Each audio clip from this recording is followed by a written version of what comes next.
L'armée congolaise et la MONUSCO, mission des Nations Unies en République démocratique du Congo, sont à pied d'œuvre à Béni. L'Est de la République démocratique du Congo est depuis quelques moments le théâtre des violences extrémistes menées par des groupes armés. Pour venir à bout de ces attaques, la présidence congolaise a donc décidé de lancer cette opération conjointe des forces militaires. L'armée congolaise menait des opérations contre les ADF-NALU et donc la contre-offensive qui était annoncée par le chef de l'État n'avait pas impliqué les troupes des Nations Unies. Et ils intervenaient probablement dans le domaine du renseignement et déploiement des drones et autres. Mais on a constaté qu'il y a malheureusement un changement de stratégie au niveau des ADF.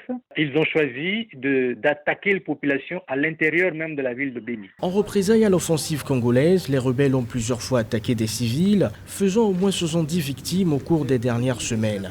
Lundi 25 novembre, des émeutes contre la mission de l'ONU en RDC ont éclaté à l'est du pays.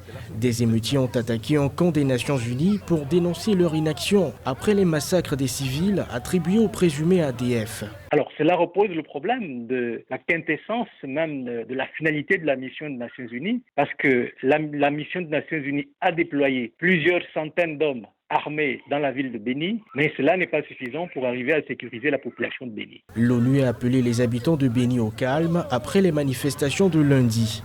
Un couvre-feu a été décrété jusqu'à nouvel ordre par les autorités provinciales du Nord Kivu entre 18h et 6h à Béni et ses environs.